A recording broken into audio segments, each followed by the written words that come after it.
Senang banget karena sampai malam hari ini teman-teman masih bersedia mendengarkan dan paling tidak adalah menjawab tantangan dari distrik Berisik untuk menantang para calon anggota dewan yang terhormat. Di segmen ini agak sedikit spesifik, kita akan banyak mendengarkan, tapi bukan cuma mendengarkan. Kita juga akan menilai, kita juga akan menguji, sebab jangan berani jadi pejabat publik kalau tidak mau dikritik. Dan sampai hari ini saya ingin bilang bahwa dengan hormat para calon anggota dewan yang datang sampai hari ini, saya apresiasi, saya respect dengan beliau. Jadi tepuk tangan dulu untuk semua. Karena tidak gampang teman-teman ternyata mengundang seorang calon anggota dewan.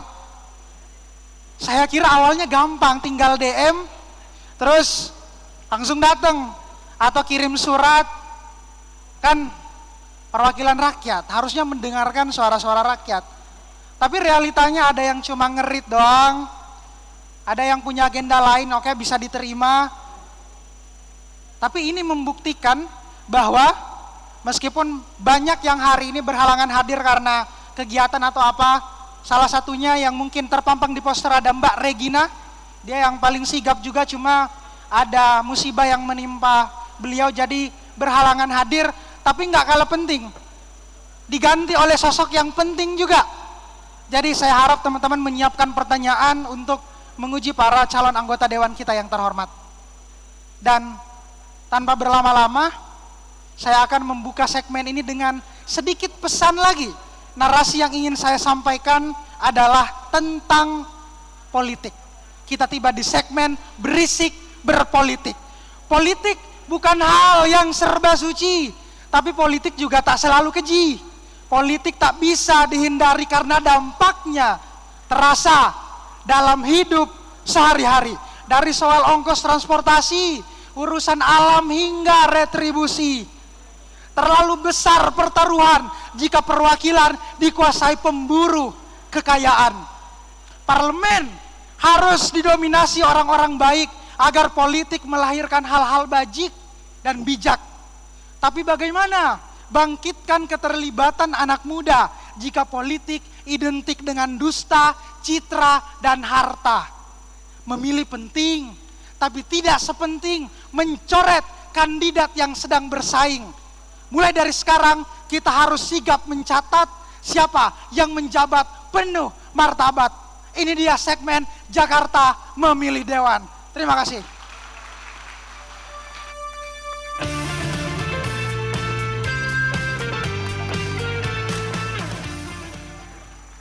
Ya, selamat malam semua. Merdeka. Tak kenal maka tak sayang, saya memperkenalkan diri, nama saya Masinton Pasaribu. Masnya bertonton, pasarnya beribu-ribu. Jadi kaya raya. Nah ini kita sudah ada di distrik Berisik. Politik itu harus berisik. Jangan bisik-bisik. Karena politik itu menyangkut urusan publik.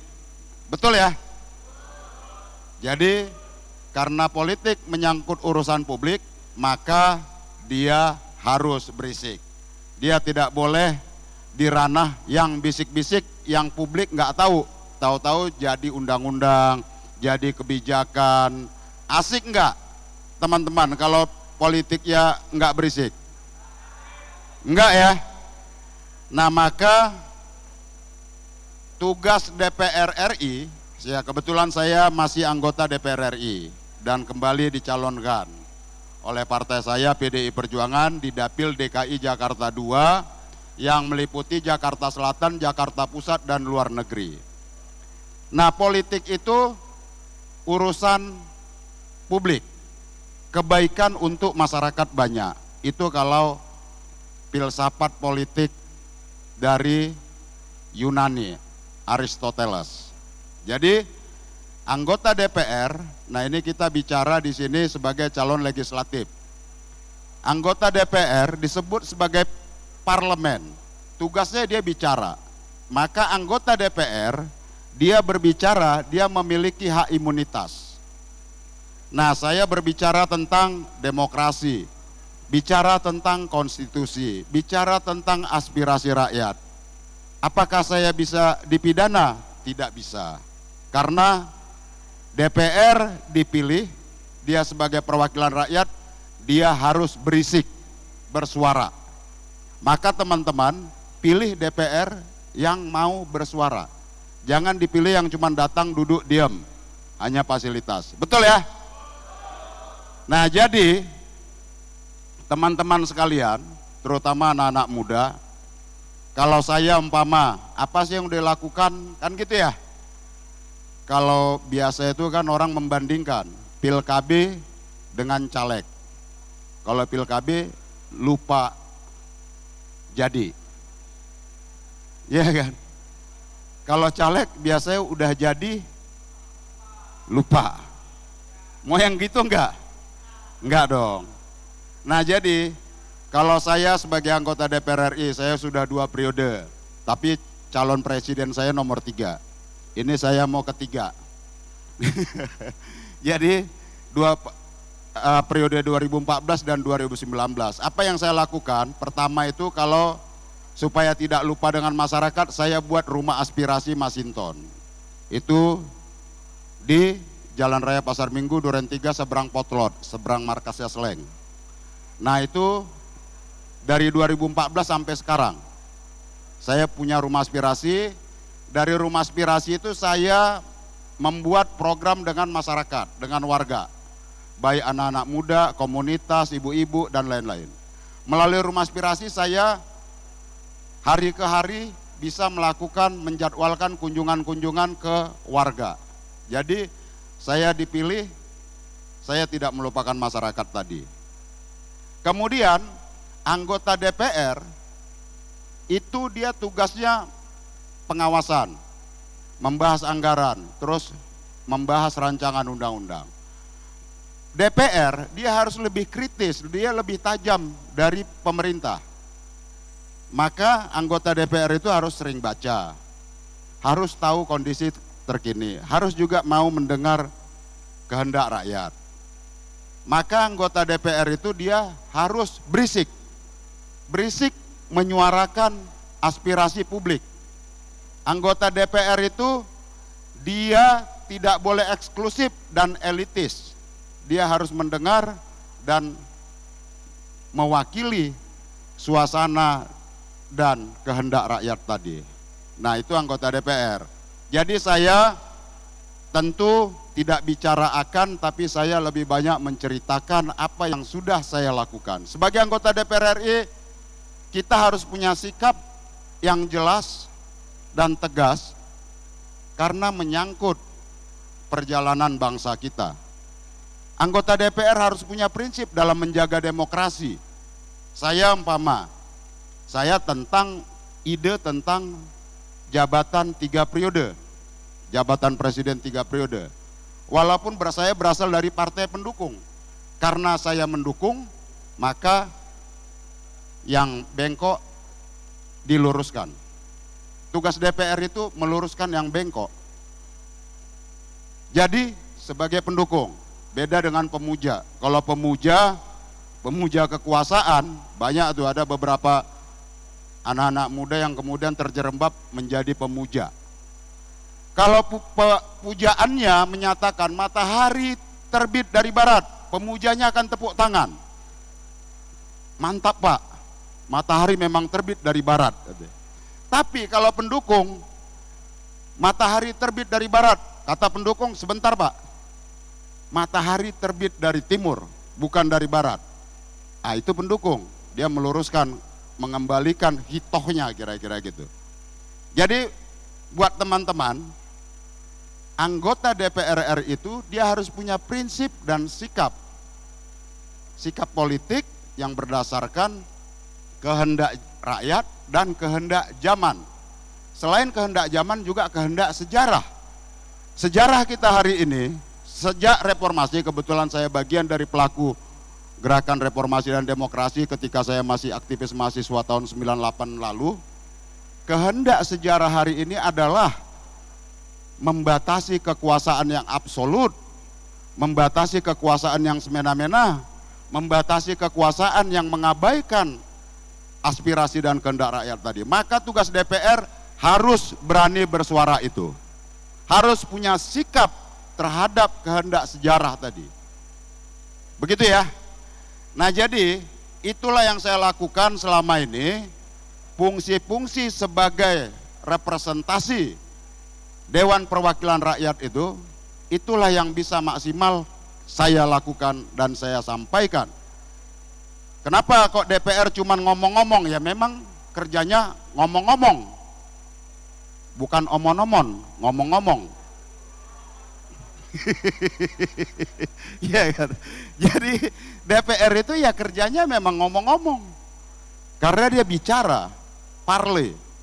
Maka anggota DPR RI dia harus berbicara berdasarkan fakta, data. Dia harus berbicara menyampaikan hal-hal yang benar, apalagi terkait urusan publik, urusan rakyat. Tidak perlu ewo pakewo anggota DPR itu. Maka kemarin saya heran ketika ada dalam satu forum debat di televisi, talkshow di salah satu stasiun televisi, ada pemuja yang menyatakan, wah kamu juga nggak beretika ketika di DPR, katanya. Tugas DPR itu dia bicara, yang kita jaga itu adalah etika publik. Tugas DPR itu dia mengkritik. Yang dikritik itu bukan orang, tetapi kebijakan. Betul ya? Jadi siapapun, ya, kalau DPR dia harus berani mengkritik. Nalar kritisnya harus ada. DPR tidak boleh membungkuk-bungkuk di hadapan pemerintah karena pemerintah itulah yang diawasi. DPR tidak boleh terlalu banyak mengapresiasi pemerintah karena tugas pemerintah itu perlu dikritisi. Jadi bagi kita semua tentu ya, kalau fungsi pengawasannya efektif, DPR-nya efektif, kita terhindar dari kekuasaan yang absolut, kita bisa terhindar dari kekuasaan yang semena-mena. Bangsa ini akan berjalan dengan satu demokrasi yang berkeadaban, demokrasi yang menuju tahapan negara modern. Tapi kalau sekarang kita harus perjuangkan sama-sama agar demokrasinya tidak kembali ke era primitif di mana etika, norma, moral diabaikan demi kekuasaan. Dan saya yakin teman-teman muda di sini semua hadir bukan karena fasilitas dari kekuasaan orang tua. Betul ya? Ini adalah anak-anak muda yang mau berdinamika dan mau berdialektika dengan zamannya, bukan karena fasilitas kekuasaan orang tua.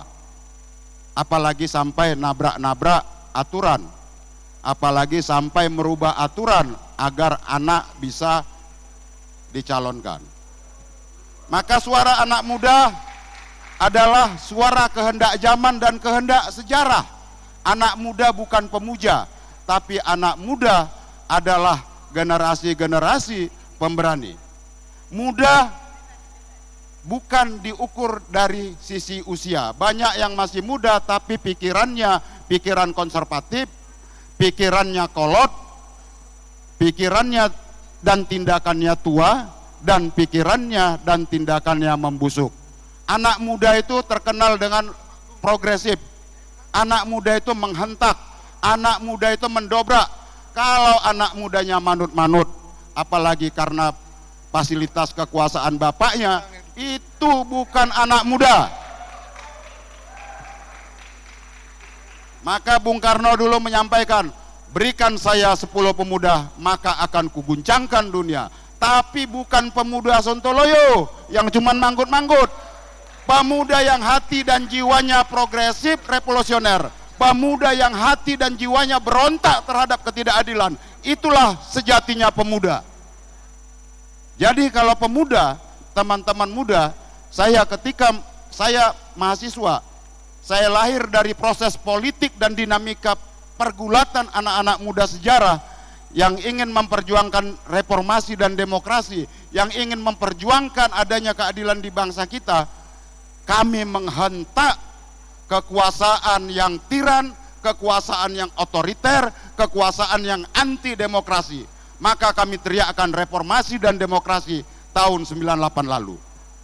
Maka teman-teman, sebagai anak-anak muda sejarah, ciptakanlah sejarah-sejarah yang terbaik buat bangsa ini. Jangan teman-teman pernah takut terhadap intimidasi. Jangan pernah teman-teman silau dengan godaan-godaan yang membuat teman-teman kesadarannya dinina-bobokkan. Maka teman-teman sebagai anak muda, tampillah, muncullah dengan kesadaran diri dan muncullah sebagai kehendak sejarah yang ingin terus berubah untuk kebaikan bangsanya. Salam dari saya, Masinton Pasaribu. Wabillahi taufiq wal hidayah. Wassalamualaikum warahmatullahi wabarakatuh. Merdeka!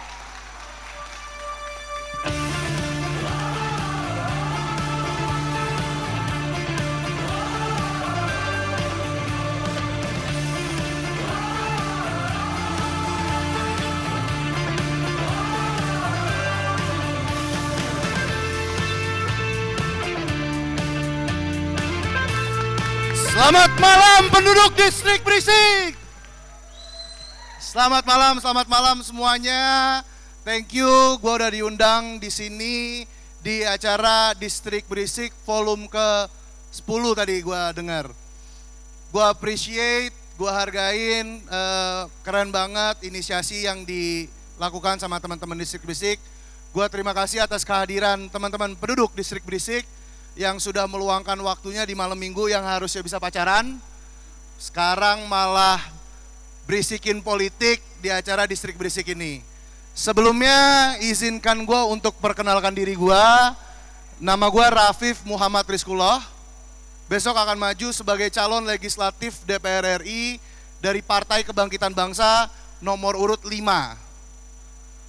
Umur gue mungkin gak jauh beda sama lo semua yang hari ini duduk dan mendengarkan pada malam hari ini. Gua masih berusia 29 tahun. Mungkin teman-teman yang hadir di sini bertanya-tanya lah, Bang, lo ngapain Bang 29 tahun maju sebagai calon legislatif DPR RI? Singkat cerita, gua lahir di Jakarta, tepatnya di Rumah Sakit Harapan Kita. Orang tua gue asli sini, satu tinggal di Pondok Pinang, satu tinggal di Gangmes.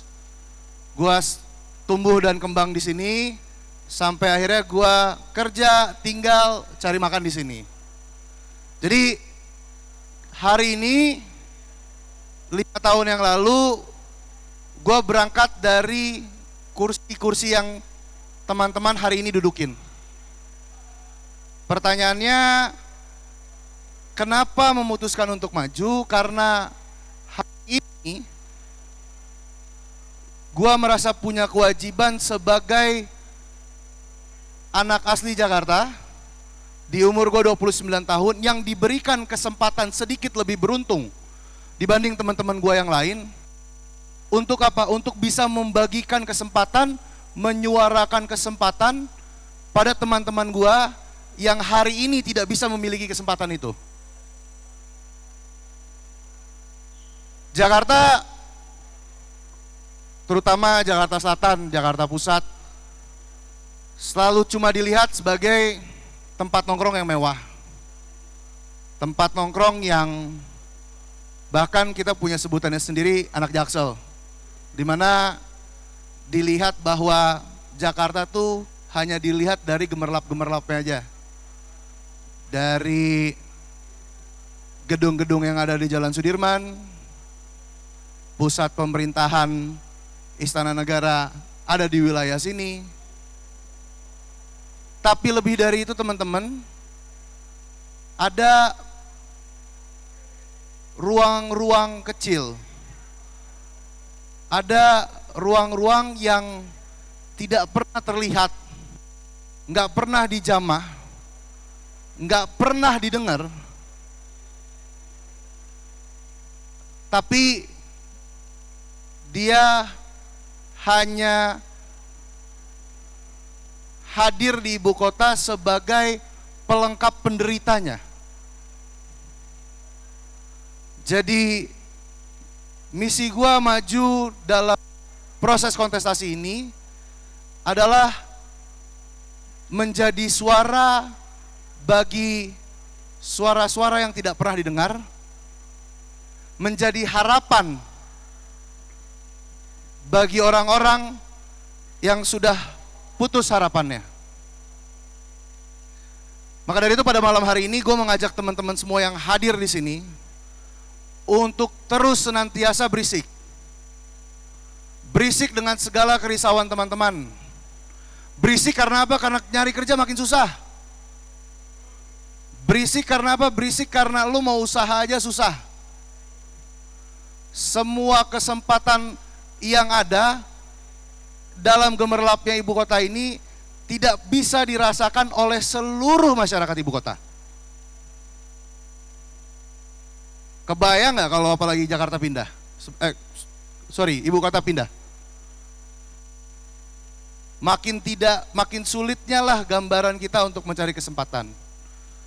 Jadi pada malam hari ini sekali lagi gue apresiasi teman-teman yang sudah hadir pada malam hari ini.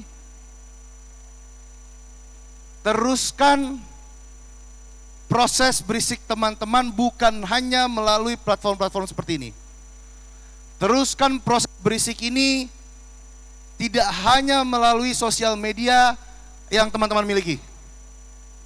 Tapi berisikan, suarakan di lingkungan teman-teman. Lalu pastikan kerisauan, kegusaran, kegundahan, keberisikan teman-teman besok dibawa ke TPS. Yang selalu jadi permasalahan kita anak muda, kita terlalu sibuk, terlalu suka untuk mengkritisi sesuatu, untuk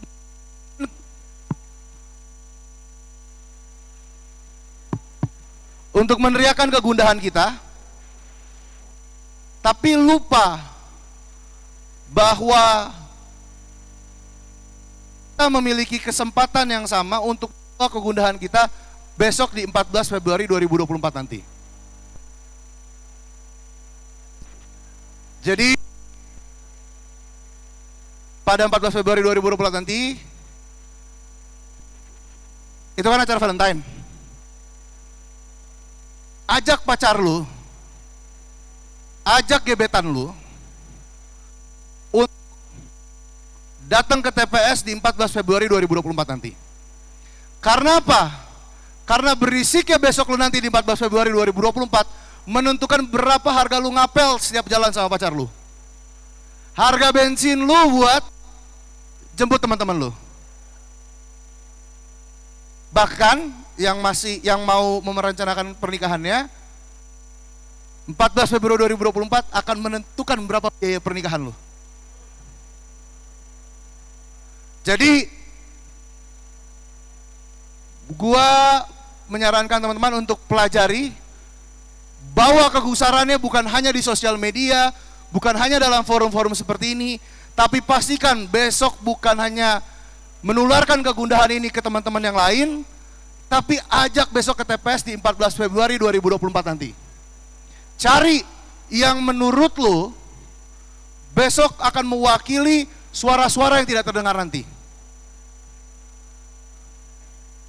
Jangan pernah mau dibodohi, jangan pernah mau dijadikan komoditi. 5 tahun sekali. Karena 5 menit lo untuk 5 tahun lo. Terima kasih. Assalamualaikum warahmatullahi wabarakatuh.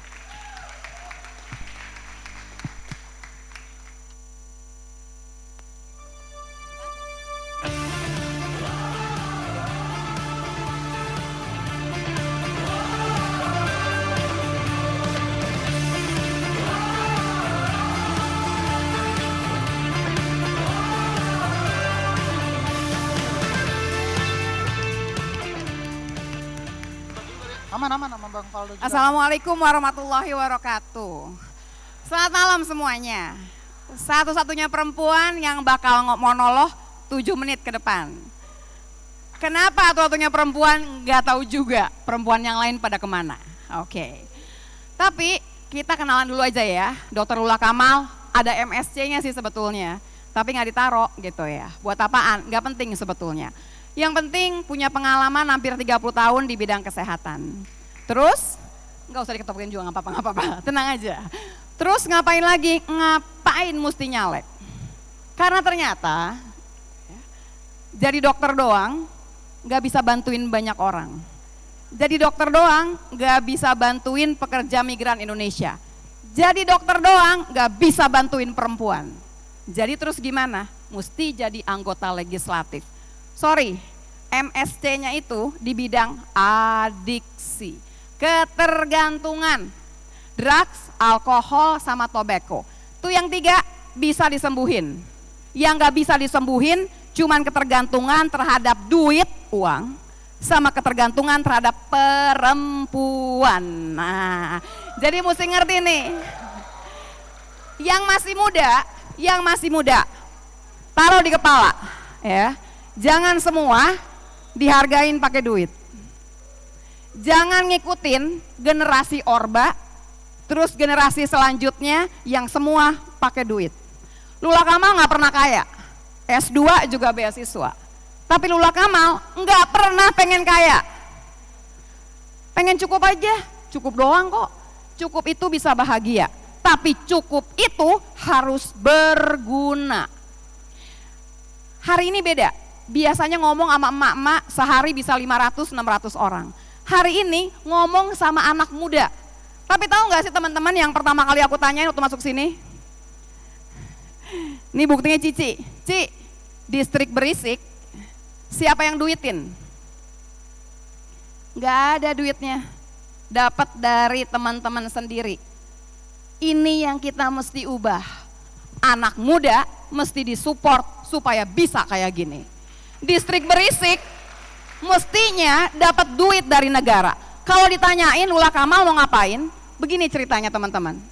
Negara mestinya hadir dari zaman 1 WNI di perut ibunya sampai dia nanti di kuburan. Gimana hitungannya? Waktu di perut ibunya mesti cukup tuh pangannya segala macam supaya nggak ada stunting lagi di negara ini. Lahir, bayi segala macam sampai dewasa makan mesti cukup, pangan mesti bisa kita dapetin, nggak pakai mahal-mahal. Setelah dia bisa sekolah mesti gratis sampai S1. Dari tadi nih banyak banget nih yang kerja sambil kuliah. Emang nggak ada beasiswa? Bukan nggak ada, susah dapetinnya. Apalagi nggak punya backingan, betul nggak? Udah tahu, karena udah ngerasain. Cari beasiswa nggak gampang. Lu anak siapa? Lu di mana? Ngerti banget jadinya. Jadi mestinya kita semua udah sampai S1. Abis S1, emang kerjaan gampang? Ingat ya teman-teman, kita masuk bonus demografi. Jangan bahagia dulu. Begitu kelar kuliah, kerjaannya setengah mati. Bentar lagi nih kita semua bakalan ekspor yang namanya tenaga kerja. Nih bakal diekspor nih semua. Tahu nggak keadaan pekerja migran Indonesia kayak apa? Undang-undangnya udah ada. DPR ngapain aja sih? Bikin undang-undang. 2 anggaran, 3 pengawasan. Pengawasan 0. Mohon maaf, Bang Masinton. Tuh undang-undang udah cakep banget. Mohon maaf. Kalau lo udah 5 tahun di situ, lo udah 10 tahun di situ, lo nggak ngapa-ngapain, buat apaan?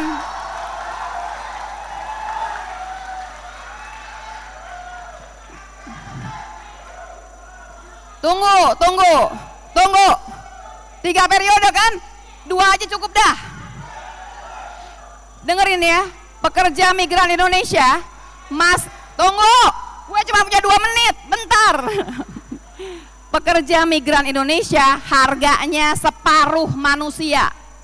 Ada yang tidur di kamar mandi, ada yang tidur di meja makan, di kolongnya. Terus mau diapain sama kita? Jangan nambahin lagi pekerja migran yang gak ada lindungannya kayak gitu. Ya. Apaan lagi? Mau tahu nggak sih, di Jakarta kuburan harganya gila. Lo mau mati aja salah. Kuburan harganya 3 juta, 5 juta, 7 juta. Kita yang jelas-jelas aja deh, kalau ntar nyokap bokap gue meninggal, harusnya Lula Kamal udah di DPR, di Senayan, pastiin ya, nggak ada orang bayar kuburan lagi. Selama KTP lu Jakarta, Jakarta yang bayarin. Bang Masinton lagi bang, Jakarta setahun 80 triliun, masa nggak bisa bayarin kuburan? Jadi kalau teman-teman ngelihat, nih anggota dewan udah ribuan kali, jangan dipilih lagi. Mana nih ceritaannya? Kalau BBM lain, kalau BBM pakai yang namanya ceritanya sedunia. Lo nggak usah repot yang itu, lo repotin yang jelas-jelas aja. Harusnya orang meninggal kuburan gratis, orang meninggal keluarga yang ditinggalin dapat santunan dari Jakarta. Dengerin ya, 80 triliun itu punya siapa? Punya lo sama punya gue. Lo beli air mineral segelas di Alfa, ada pajaknya nggak? Jadi jangan mau 80 triliun kemudian dibagi-bagi aja. Yang kedua, kalau dapat macam-macam dari anggota dewan, lo jangan bangga dulu, itu duit lo sendiri, bukan dari dia. Kalau ditanya, Lula Kamal mau ngapain? Lula Kamal cuman mau ngurusin warga, bukan mau bagi-bagi duit. Anak muda, nggak zaman dibagiin duit. Kalau ada yang ngasih, ambil, tapi pilih jangan yang ngasih duit. Kalau mau menang aja lo pakai duit, habis ini lo cuma cari balik modal kan? Teman-teman, udah habis waktunya.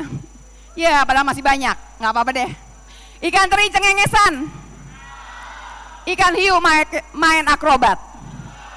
Jangan lupa ya, pilih DPR RI dari PAN, Dr. Lula Kamal nomor 4. Wassalamualaikum warahmatullahi wabarakatuh. Atau lagi. Daun salam buah duren. Yang tadi jawab salam orangnya keren. Makasih.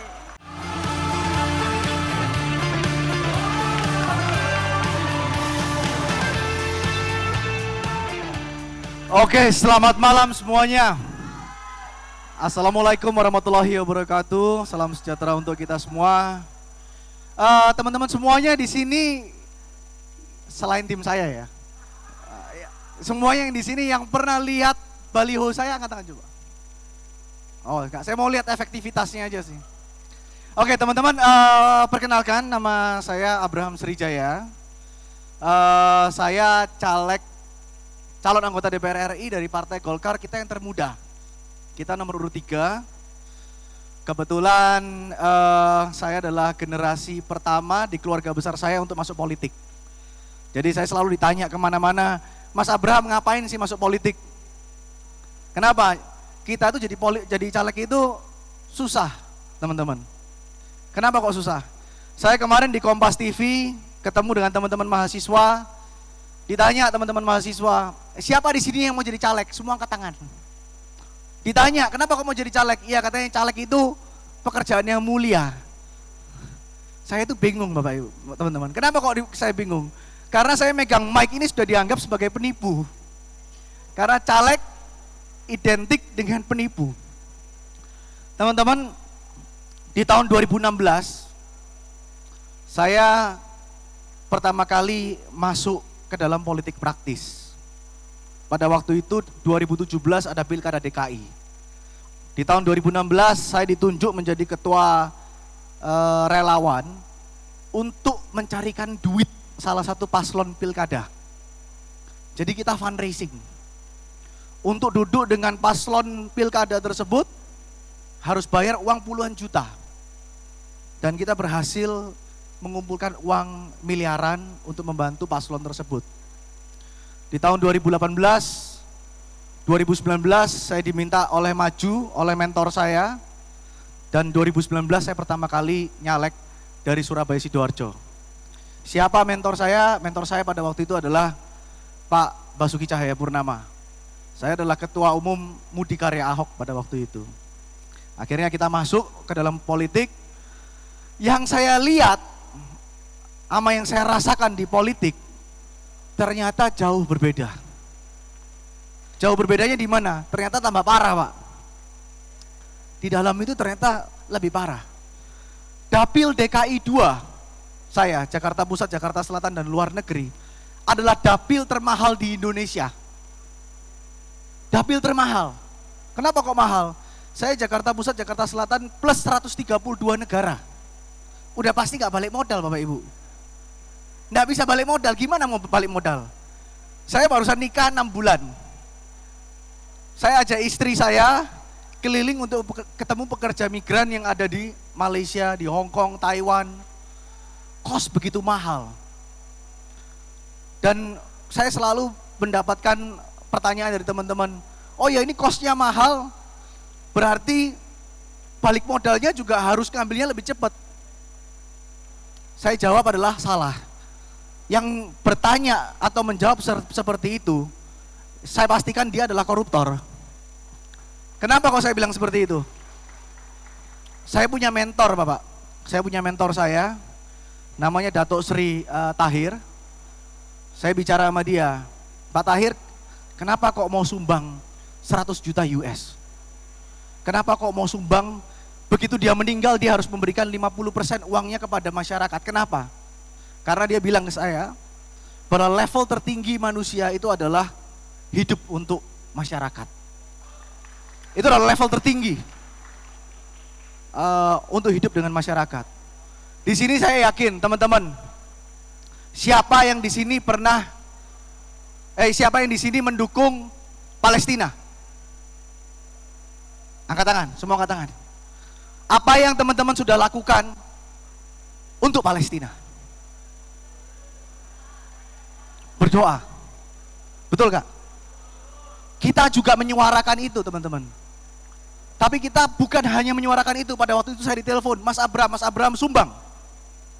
Padahal waktu itu kita punya uang juga gak kebanyakan. Kita lagi kampanye.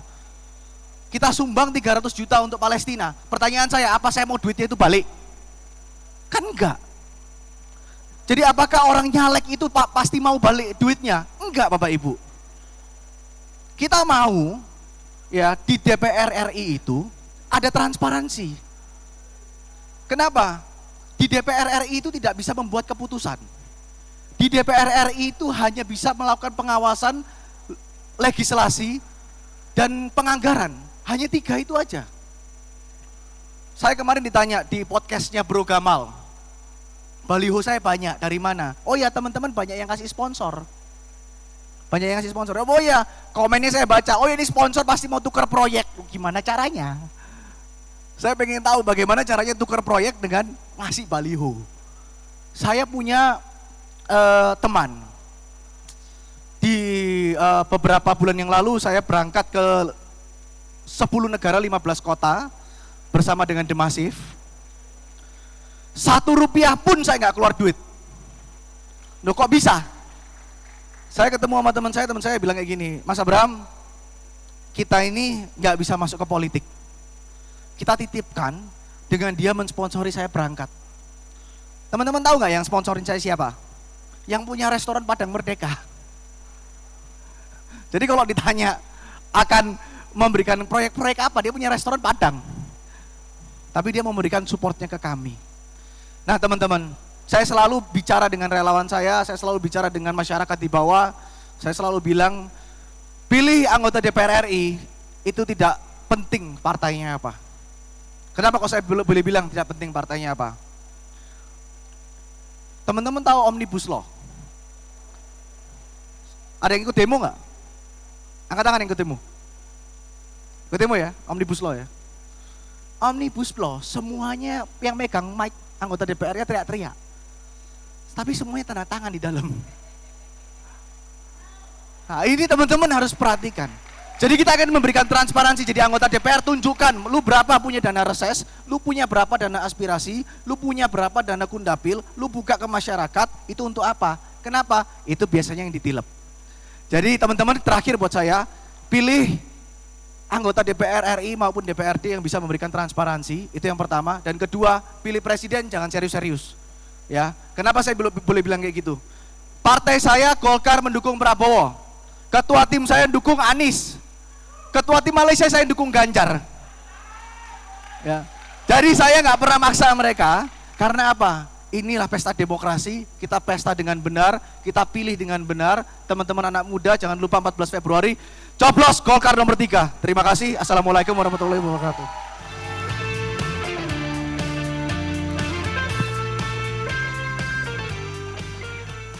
Halo, Assalamualaikum warahmatullahi wabarakatuh. Selamat malam semuanya. Salam kenal, saya Valdo Maldini. Dulu sempat di partainya Dr. Lula Kamal, sekarang saya di Partai Solidaritas Indonesia, PSI, partai yang mungkin teman-teman kesel ya. Tapi saya kira teman-teman butuh partai itu karena teman-teman perlu membayangkan apabila PSI ada di DPR. Pasti nggak akan tenang orang-orang yang hengki-pengki. Karena partai kami diisi oleh orang-orang yang masih muda, rada kurang takut, dan berani berantem. Jadi kalau seandainya teman-teman pengen DPR nanti berisik, saya pastikan teman-teman butuh Partai Solidaritas Indonesia. Ya, jadi teman-teman pengen anggaran dibuka. Teman-teman pengen kalau seandainya live streaming rapat anggota DPR itu di TikTok itu ada, kemungkinan caleg-caleg atau anggota DPR dari PSI yang berani melakukannya gitu ya. Kalau teman-teman juga pengen nanti semua dokumen-dokumen itu dibuka, pembelian yang aneh-aneh dari sendok, gorden, lem Aibon misalnya, itu dibuka, saya pastikan teman-teman harus memilih teman-teman dari PSI. Karena kalau seandainya teman-teman pengen DPR kalem-kalem aja, ya nggak apa-apa. Tapi jangan lupa, uang yang dikelola oleh DPR itu jumlahnya sekitar 2.000 triliun. Memang dijalankan oleh pemerintah, 2.000 triliun nolnya 15 biji. Dan itu uang teman-teman semua, dari teman-teman makan, teman-teman belanja, kena pajak, dan itu menurut kami harus digunakan semaksimal mungkin untuk masyarakat Indonesia. Jadi memang fokus kita di PSI adalah bagaimana menghilangkan praktik hengki-pengki, korupsi, dan hal-hal yang membuat masyarakat kita tidak sejahtera. Dan apa ide dan tawaran dari PSI? Ijtihad kami, ijtihad.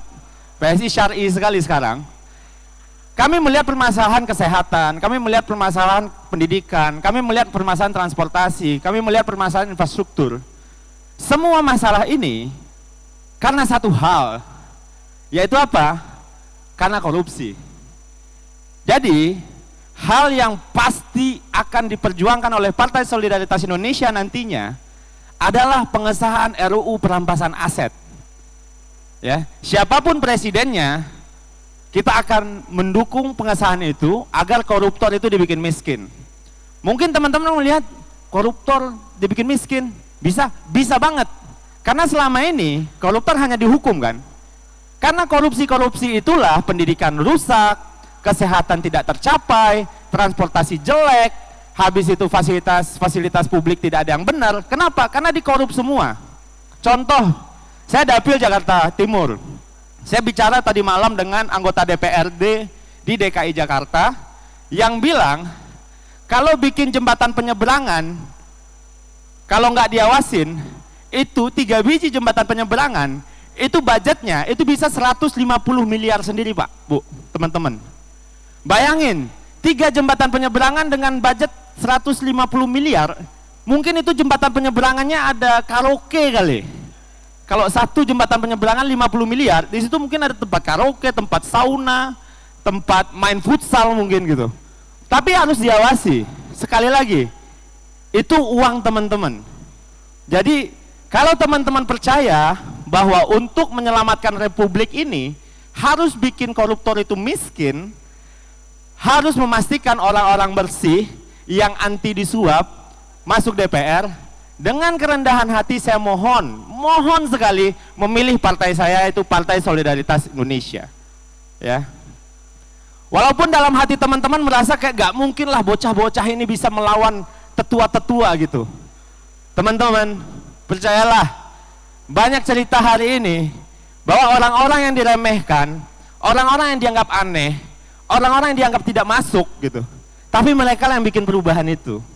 Dan dengan kerendahan hati, sekali lagi saya memohon, walaupun partai kami diketuai oleh anak presiden gitu, tapi itu tidak menjamin bahwa kami bisa memenangkan semua hal di DPR nanti.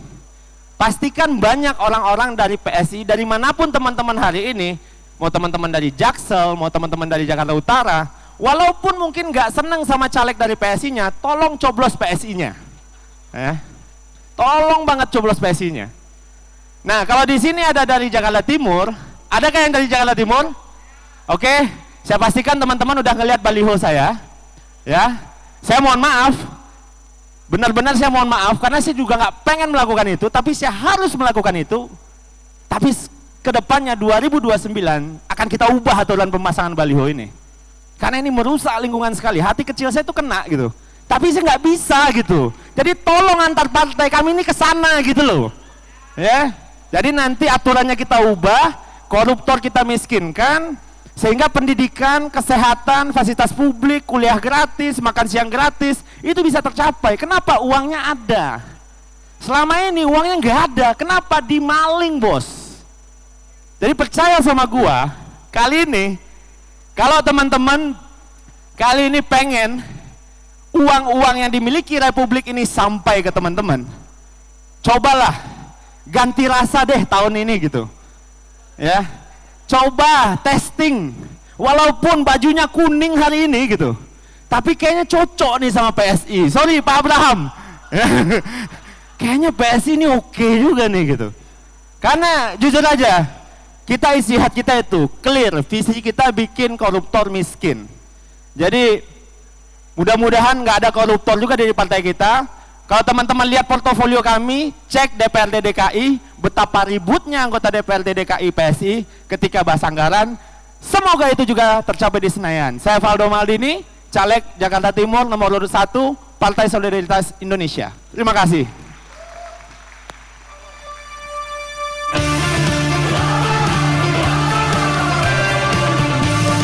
Kini telah keluar nama-nama yang dikumpulkan. Sekali lagi tepuk tangan untuk calon dewan terhormat kita. Gimana rasanya setelah mendengarkan janji-janji manis? Meski tadi ada yang saling serang-serangan juga, tapi ya itulah demokrasi. Perang narasi, yang penting kita nggak saling tonjok-menonjok secara fisik, itu legal. Karena di sini ruang untuk kita menguji calon dewan yang terhormat. Dan yang paling penting saya ingin bilang, langsung saja, saya tidak ingin berlama-lama, karena di sini telah kita dengarkan semua gagasan, track record, visi misi, ingin apa, langsung aja kita panggil satu persatu dari calon dewan terhormat kita. Saya persilakan untuk ke panggung, Dr. Lula, Udah ya? Bang Abraham, Bang Masinton, Bang Valdo, Bang Rafif, beri tepuk tangannya. Kita Silakan dipilih kursinya karena ini kursi gratis. Bebas ya? Tidak Siapa? seperti kursi dewan Mas yang Arif mahal. kursi ini. Nah, kita sini aja nih, di pinggir aja kita, biar Ya. dekat moderator. Saya dekat PDI biar nggak selek, bisa nggak? Dr. Lula sama Bang Masinton agak sedikit bisain. Dipisahin. Ya, agak sedikit bisain. Hijab. Kenapa di sini aja, Pak? Belum bang. Di Bang, monggo. dekat PSI nggak apa-apa Bang Masinton? Enggak, berdiri juga enggak apa-apa. Karena laki itu harus berdiri. Kalau nggak berdiri dikomplain sama ibu-ibu. Abang tadi udah lebih. Maksudnya ibu yang di belakang. Abang tadi waktunya udah lebih 5 menit. Oh. Silakan, Bang Iya. Masinton. Kalau Tapi luar biasa semangatnya sih. politisi nggak boleh dikasih mic. Pasti ngomongnya lancar terus. Oh enggak, Bang Valdo tepat tadi. Oke, langsung saja. Sabar. Yang KTP-nya Jaksel, Jakpus, angkat tangan. Ya lu sih tadi. Silakan maju ke sini. Yang ingin menguji langsung. Boleh general Ya. pertanyaannya biar semua kebagian. Silakan perkenalkan siapa. Silakan. Pinjam dulu Bang Masinton. Bro. Oke. Halo, sebelumnya perkenalkan saya adalah... Suaranya gedein lagi bro. Halo, perkenalkan sebelumnya saya adalah tuan kalian kalau kalian terpilih. Hari ini saya adalah mahasiswa Universitas Trisakti. Di sini saya ingin bertanya kepada Bapak dan Ibu sekalian. Hari ini sudah kita lihat teman-teman dan abang-abang semua bahwa sudah ada fenomena lagi yang terjadi, yaitu fenomena tebar janji.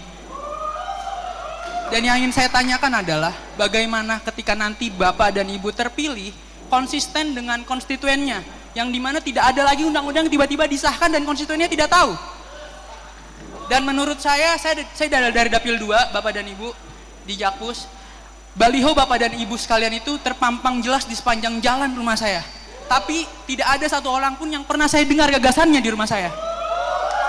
Dan untuk itu, saya tinggal di Sawah Besar, dan untuk itu Bapak dan Ibu, saya menyempatkan datang ke sini untuk mendengar gagasannya, agar saya 14 Februari tahu milih siapa gitu loh. Itu effort saya untuk melihat Indonesia ke depan. Dan yang kedua, Pak Masinton adalah orang yang tadi bilang rahim dari reformasi sendiri. Saya kuliah di kampus reformasi Pak. Dan setiap 12 Mei kami memperingati itu. Dan itu adalah tanggung jawab moral bagi setiap generasi dan angkatan. Dan menurut Bapak, bagaimana perasaan Bapak ketika ada satu orang menyebut bahwa pelanggaran HAM, pelanggaran TSS, Trisakti Semanggi 1, Semanggi 2 selalu ditunggangi setiap 5 tahun sekali. Mungkin itu. Dan di sini saya mendisklaimer, saya bertanya bukan atas nama pemuda, karena saya tidak pernah bawa nama pemuda. Karena apa? Karena pemuda itu tidak bisa dibawa-bawa. Itu adalah gagasan dari hati. Terima kasih. Luar biasa. Itulah anak muda hari ini, 56%. Tadi khusus ada pertanyaan konstituen dari Dapil, ada khusus Pak Masinton. Saya ingin ke Kak Rafif dulu untuk menjawab pertanyaannya tadi. Silakan Bang Rafif. Ya, selamat malam. Tadi namanya? Sorry, siapa namanya tadi? Siapa? Arif. Ya, Arif. Oke, malam Arif. Thank you udah datang ke sini menyuarakan yang hari ini jadi kerisauan teman-teman semua. Pada dasarnya maju sebagai anggota legislatif ini kita bukan hanya membawa gagasan, tapi kita juga membawa keresahan dari yang tadi saya sampaikan sebelumnya, suara-suara yang nggak pernah terdengar sebelumnya. Keresahan-keresahan akan satu proses yang bagi mereka dianggap sebagai pesta 5 tahunan sekali. Maka dari itu dalam setiap kesempatan ini selalu saya sampaikan, besok yang teman-teman pilih itu akan menjadi cerminan masyarakat kita pada umumnya. Karena pada dasarnya proses demokrasi adalah the winning of the many, not the winning of the goods. Jadi kalau hari ini teman-teman terjebak dalam proses-proses pragmatis, dalam proses-proses praktis, maka hampir bisa dipastikan teman-teman akan memilih perwakilan-perwakilan teman-teman yang praktis dan pragmatis. Jadi gagasannya sederhana sebenarnya kalau tadi menjawab pertanyaan Mas.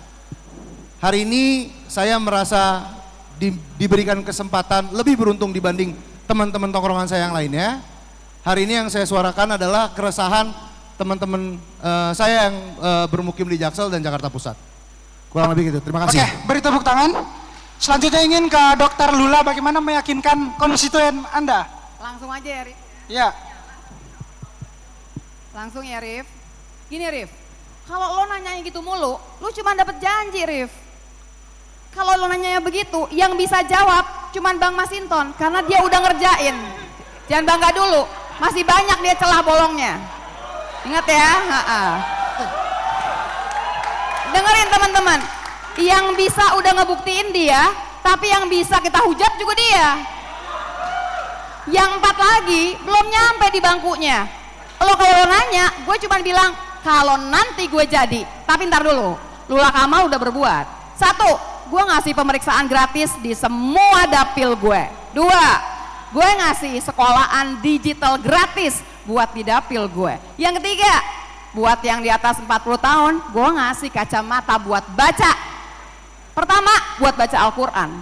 Tapi lebih jauh, pas tanggal 14, buat cari nama gue sebetulnya. Sedap kan? Jadi itu adalah program yang udah kita kerjain. Yang mau dikerjain lagi banyak banget yang lain. Tapi itu kan masih janji. Kalau gue sampai enggak, if, bukan when. If apa when? When gitu ya. Kalau udah nyampe di sana, kalau enggak isinya cuma janji. Kalau lo nanya lagi, tadi Rafif jawab enggak? Kagak jawab. Rafif cuma bilang lagi yang akan dia kerjain. Entar dengerin Abraham sama Valdo sama yang dia mau kerjain. Terus yang dia udah kerjain apaan? Kita dengerin ntar ya. Program apa yang dia udah kerjain. Bang Masinton ntar dulu aja. Dia mah banyak celahnya, nanti kita ujar sama-sama ya. Oke, Bang Abraham silakan. Oke, kalau saya agak berbeda sedikit. Masnya tadi namanya siapa? Mas Aris ya? Arif. Arif. Mas Arif umur berapa Mas? 21 tahun. Berarti ini pertama kali ya Mas mendengar janji caleg. Ya. Udah sering dengar. Kenapa kok saya tanya gini? Karena saya sering turun ke bawah. Banyak masyarakat yang bilang, iya janji-janji caleg. Saya tanya, caleg siapa yang janji? Nggak bisa jawab. Karena apa? Hanya mendengarkan banyak caleg yang berjanji. Anyway, yang ingin saya sampaikan adalah kalau caleg memberikan janji, saya pastikan itu omong kosong. Kenapa kok saya bilang seperti itu? Karena begitu kita menjadi anggota DPR, kita tidak tahu kita ditaruh di komisi berapa. Kita nggak tahu. Sekarang kita ngomong pendidikan, kita ngomong kesehatan, terus kita ditaruh di komisi 1. Bang, emang nggak bisa minta bang? Ya, minta itu adalah salah satu tes. Minta itu adalah salah satu produk dari nepotisme menurut saya. Menurut saya ya, karena apa? Itu menurut saya ya. Ya, itu kita boleh berbeda pendapat, tapi itu menurut saya. Yang kita bisa janjikan adalah sebagai anggota DPR adalah kita menjadi anggota DPR yang transparan. Tunjukkan ke masyarakat uangnya itu yang kita terima untuk masyarakat itu berapa. Turunnya apa saja, program dari pemerintah itu yang harusnya turun itu apa, dipastikan turun ke masyarakat. Itu yang hanya kita bisa janjikan. Makanya saya selalu bilang ya, kalau misalnya di forum diaspora, selalu bicara, oh ya ini duit kewarganegaraan kita akan perjuangkan, omong kosong. Kita cuma punya 7 anggota DPR, yang di dapil 2. Hanya 7, belum tentu di komisi itu. Kita harus berbarengan dengan komisi-komisi dari dapil-dapil yang lain juga. Makanya itu kenapa kok setiap 5 tahun sekali caleg itu masyarakat itu kecewa. Dan itu ini harus disampaikan ya. Kenapa saya harus sampaikan ini? Karena sering ada pertanyaan juga dari teman-teman, Pak, nanti kalau jadi jangan lupa yang menjadikan Bapak itu adalah kami. Jadi kalau kita kirim proposal jangan nggak diterima. Dan pemikiran saya, kalau saya proposal Pak, ada 1000 warga minta proposal semua, saya mending nggak jadi anggota DPR Pak. Bangkrut di tengah jalan saya. Iya kan? Nah itulah yang saya harus sampaikan lah sebagai calon anggota DPR supaya teman-teman juga paham fungsinya anggota DPR. Terima kasih. Yuk. Tepuk tangan buat Bang Abraham, buat Bang Valdo silakan dijawab karena ada dari Jakarta Timur. Ada banyak Bang, silakan. Iya, ditanyain gimana kembali ke konstituen ya Mas Arief. Saya simpel aja, karena saya ngelihat permasalahan anggota DPR adalah sulitnya diakses. Jadi kebetulan saya ada agak ngaco-ngaconya ya untuk mengakali cara ini. Saya naruh nomor handphone di alat peraga Mas Arief. Nomor handphone itu nomor handphone beneran, mantan pacar ngontaknya ke sana. Pak Pratikno ngontaknya ke sana. Apalagi teman-teman dari daerah saya gitu. Jadi sehari itu saya mungkin menghabiskan 2 jam untuk menjawab WA itu. Jadi sehari ada sekitar 2000 WA lah yang masuk. Dan yang paling seru itu adalah ditelepon malam-malam. Biasanya ditelepon malam jam 2 pagi setelah ribut sama suaminya. Jadi caleg juga jadi konsultan pernikahan. Tapi cara itu saya kira paling efektif untuk membatasi akses terhadap dewan ini. Karena saya kira memberikan nomor handphone mungkin tampak ringan dan tampak receh ya teman-teman. Tapi saya pastikan teman-teman harus punya nomor handphone 4 orang ini jika teman-teman itu ada di Jaksel dan di Jakarta Pusat dan atau Jakarta Barat atau dimanapun lah. Milikilah nomor handphone anggota dewannya, jangan timnya. Timnya itu biasanya dipotong lagi tuh kadang-kadang. Ya, jadi di sini nanti minta nomor handphonenya. Saya punya nomor Pak Masinton, saya punya nomor Mas Abraham. Tapi kalau pengen nomor handphone saya boleh dicatat. Ya, kali aja punya mantan di Jakarta Timur, kali aja pengen makan tutut di BKT, saya tahu rekomendasi yang paling enak. Atau teman-teman pengen galau di flyover Pasar Rebo, saya bisa temenin. Ya, 0812 3069 6646. Dari mantan pacar, Pak Presiden, Pak Menteri nelfonnya ke sini dan ini nomor nggak akan saya ganti. Gitu caranya biar saya bisa kembali ke konstituen Mas Arief. Oke, tepuk tangan buat Bang Valdo. Tadi ada pertanyaan spesifik juga, saya ingin ke Bang Masinton. Bagaimana meyakinkan konstituen juga nih Bang Masinton? Iya, Silakan. jadi terima kasih izin berdiri. Jadi kebetulan ya mohon maaf ininya aja. Siap, Pak Masinton. Posisi hari ini kita sama-sama calon semua. Kebetulan saya masih incumbent. Ya, Jadi sebenarnya adalah DPR RI itu dia tidak melulu hal teknis. Dapil itu cuman cara memilih. Kerja kita bukan hanya di dapil saja. Jadi dapil itu cara memilih. Dia dibagi per distrik tadi, wilayah. Tugas RI, DPR RI, dia seluruh Republik Indonesia. Dewan Perwakilan Rakyat Republik Indonesia. Tapi cara memilihnya lewat dapil. Nah, kemudian DPR RI itu dia tidak dibatasi oleh ruang lingkup komisi. Dia sebagai anggota dewan. Saya contohnya, saya 2 periode lalu saya periode 2014-2019 saya di Komisi 3 membidangin hukum. Apakah saya tidak boleh mengakses hal-hal lain umpama terkait kesehatan masyarakat? Kita bisa akses melalui teman-teman fraksi atau partai kita atau teman-teman anggota dewan kita. Oh, ini ada persoalan masyarakat tentang kesehatan pendidikan, kita mau bantu. Jadi dia tidak dibatasi oleh komisi. Nah, periode sekarang umpama saya di Komisi 11 yang membidangi perekonomian, keuangan dan pembangunan. Ada persoalan hukum, ada persoalan kesehatan, ya tetap tugas kita sebagai representasi atau perwakilan rakyat tadi, kita harus bantu. Karena kita tidak bisa berlindung di balik saya bukan komisi itu. Rakyat tidak peduli itu. Bapak adalah anggota Dewan Perwakilan Rakyat kami. Bapak adalah sebagai saluran aspirasi kami. Maka Bapak harus bantu kami. Nah, itu satu. Kemudian berikutnya adalah bagaimana tugas kita dia tidak dibatasi oleh daerah pemilihan. Karena tadi DPR RI, bukan DPRD. DPR RI, maka tugas kita adalah di wilayah seluruh negara kesatuan Republik Indonesia. Maka ketika ada persoalan ketidakadilan muncul di mana? Di Provinsi Aceh, di Provinsi Papua, di Provinsi Sulawesi, Kalimantan, dan lain-lain sebagainya. Kita sebagai anggota Dewan Perwakilan Rakyat, kita tidak bisa menghindar menyatakan, oh itu bukan dapil saya. Karena kita adalah Dewan Perwakilan.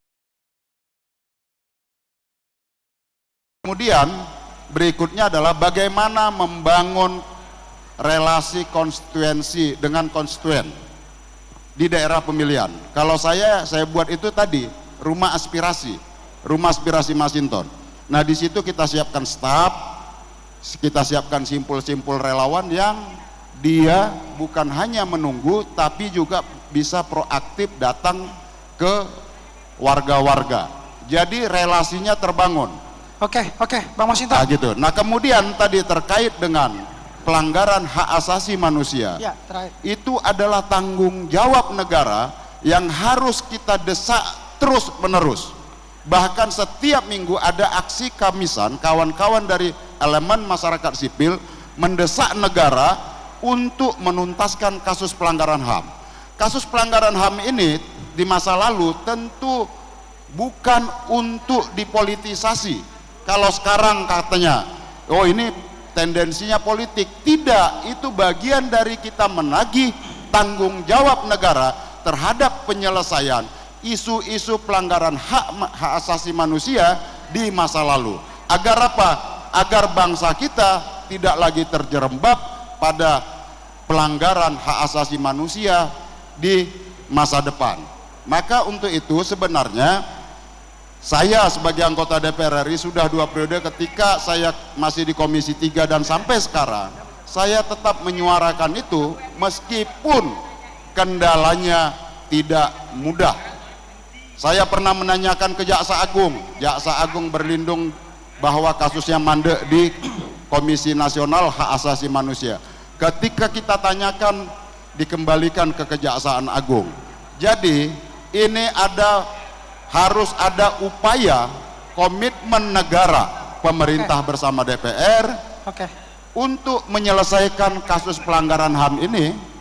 Kemudian mekanisme penyelesaiannya apakah melalui pengadilan atau luar pengadilan, itu mekanismenya. Sehingga kita punya dokumen, bangsa ini punya dokumen bahwa kita menyelesaikan kasus pelanggaran hak asasi manusia di masa lalu, dan kemudian ke depan kita tidak boleh membiarkan kekuasaan berlangsung secara absolut, menafikan nilai-nilai kemanusiaan itu. Itulah saya kira cukup, yang menjadi tanggung jawab kita dan harus kita tuntut terus-menerus kepada negara. Mas Hitan. Saya kira tuntas, tapi sialnya penegakan hukumnya masih belum tuntas. Saya ingin satu orang perempuan yang ingin bertanya. Yang di depan. Yang di depan, silakan. Boleh langsung ini Kak, pakai ini aja. Baik, perkenalkan nama saya Nur Hidayati, saya dari Jakarta Selatan. Di sini saya ingin bertanya khususnya kepada Bang Rafif ya, dan juga para Bapak Ibu yang di depan. Ini tentang gagasan apa yang akan menjawab terkait isu lingkungan, khususnya salah satunya itu pertanggungjawaban tentang kampanye baliho yang udah banyak banget tersebar di mana-mana. Nah itu dari calon-calon ini setelah masa kampanye, baliho-baliho itu akan dipertanggungjawabkan kemana? Mungkin Bang Rian sendiri juga udah pernah menyampaikan di salah satu konten TikToknya ya. Mungkin itu saja pertanyaan dari saya, terima kasih. Oke, pertanggungjawaban atas baliho. Tadi udah mendengar sedikit dari Bang Faldo, mau ke Dokter Lula dulu, silakan. Tua duluan nggak apa-apa ya, walaupun yang disebut Rafif karena dia belum kawin. Jelas ya. Belum kawin nih, yang masih jomblo-jomblo boleh sama Rafif. Gini, pertanyaan pertama adalah, kita pakai pasang itu pakai vendor. Jadi banyak yang dipaku di pohon. Aku punya tim booster sendiri yang nyabutin dari pohon. Karena aku cinta sama pohon. Gue cinta pohon. Jadi gimana? Boosternya sendiri nyabutin dari pohon yang memang dipakuin. Yang lain terserah, nggak ada urusan. Jadi ntar kalau lihat di Tebet tuh tiba-tiba habis yang punya Lula Kamal karena semua dipakuin di pohon dan kita cabutin atu-atu. Yang padahal itu vendor semua diajarin, dikasih kawat, dikasih rapia, tapi emang gampangan pakai paku buat mereka. Vendor itu langsung kita blacklist, nggak dipakai lagi. Dan kalau pertanyaannya, balihonya jadi apa? Gue udah punya cerita. Semua tanggal 10 malam kita kumpulin, kita mau sumbangin ke satu tempat yang nanti itu semua kain akan dijadikan gitu ya, daur ulang. Salah satunya akan jadi sepatu, jadi jaket, jadi tas. Siap-siap beli ya. Karena nanti semua mau disumbangkan dan nanti jadi duit buat orang-orang yang memang membutuhkan. Jadi emang udah ada caranya gimana, nggak tahu yang lain ya. Tepuk tangan, Bang Abraham silakan. Oke, singkat saja. Sebelum masuk ke situ, saya sedikit menanggapi boleh ya? Nah, tadi kan Mas Hinton bilang sebagai anggota DPR tidak terbatas terhadap komisi. Memang betul, tapi secara fakta dan realitas kewenangan anggota DPR itu kan terbatas pada komisinya. Proses pengawasan maupun legislasinya. Meskipun ya betul anggota DPR bisa tidak terbatas pada seluruh komisi, tapi faktanya terbatas. Buktinya apa? Kalau kita minta tolong anggota DPR, ini ke komisi yang terkait. Kan selalu seperti itu. Anyway, melanjutkan terkait dengan green environment. Kebetulan kita itu adalah yang salah satu yang mendukung untuk green environment. Kita punya perusahaan kendaraan listrik Indonesia, kita yang mempelopori dan yang mendatangkan prototipe pertama untuk bus listrik Transjakarta. Dan saya selalu kita invest banyak agar sampai hari ini Transjakarta bisa punya bus listrik, dan kita juga ingin supaya teman-teman nanti yang di komisi terkait untuk mendorong insentif pajak untuk green environment. Dan terkait dengan baliho, kebetulan baliho saya banyak, Mbak. Jadi saya salah satu caleg yang merusak lingkungan dengan punyanya banyak baliho, tapi itu tidak bisa dihindari. Kenapa? Sebelum kita masang baliho, kita melakukan survei. Abraham Sriwijaya ini bukan anaknya siapa-siapa. Abraham Sriwijaya ini nggak terkenal, tidak punya mic seperti teman-teman aktivis atau bisa mengkritisi. Kita mulai dari anak muda yang ingin masuk ke dalam dunia politik dan membawa semangat itu. Nah, kita survei kemarin top 2, yang pertama itu adalah tatap muka. Yang pertama adalah tatap muka untuk pengenalan, yang kedua adalah baliho. Jadi bagaimanapun Gen Z dan milenial mengatakan, oh ya kenapa kok tidak melakukan sosial media dan lain-lain. Yang efektif tetaplah baliho. Itu masyarakat kita pada umumnya, jadi kita harus mengikuti. Nah, bagaimana dengan baliho kita apabila melanggar atau dianggap merusak pemandangan, bongkar aja nggak apa-apa. Oke. Jadi saya selalu katakan kalau misalnya baliho kita melanggar, bongkar aja nggak ada masalah. Saya nggak akan marah, saya nggak akan laporin polisi kok. Oke, baik. Itu. Cukup Bang Abraham, tepuk tangan untuk Bang Abraham. Yang ingin menagih langsung saya sarankan untuk langsung ke beliau karena waktu kita terbatas teman-teman. Cuma saya juga ingin menantang para calon dewan terhormat bahwa saya juga ingin mengidekan bahwa kita bisa melihat apa yang terjadi di Jepang, kayak ada peraturan di mana baliho itu harus sesuai. Jadi nggak ada yang terlalu besar, nggak ada yang banyak di sini, tapi difasilitasi. Ada gak yang punya komitmen untuk memberikan ruang seperti itu? Seperti yang kita lakukan di belakang itu, fotonya sama persis, tidak ada yang terlalu besar, karena saya yakin bahwa ngapain baliho besar, tapi tidak punya keberanian untuk datang diuji oleh rakyat sendiri. Tepuk tangan untuk mereka semua juga, karena telah menyempatkan waktunya untuk diuji. Dan yang paling penting bahwa sekali lagi, bahwa pejabat publik harus siap menerima kritik dan harus banyak diuji, bukan dipuji. Ini segmen Jakarta Memilih Dewan, dan semoga teman-teman bisa tercerahkan meskipun singkat, tapi saya berjanji, bukan janji caleg, karena saya tidak ada agenda caleg sampai 2000 yang akan datang, belum. Tapi saya ingin bilang bahwa Distrik Berisik akan konsisten mengadakan ruang publik seperti ini. Terima kasih. Terima kasih untuk Terima kasih Bang Raffi. Terima kasih semuanya. Terima kasih banyak semuanya. Foto bareng dulu.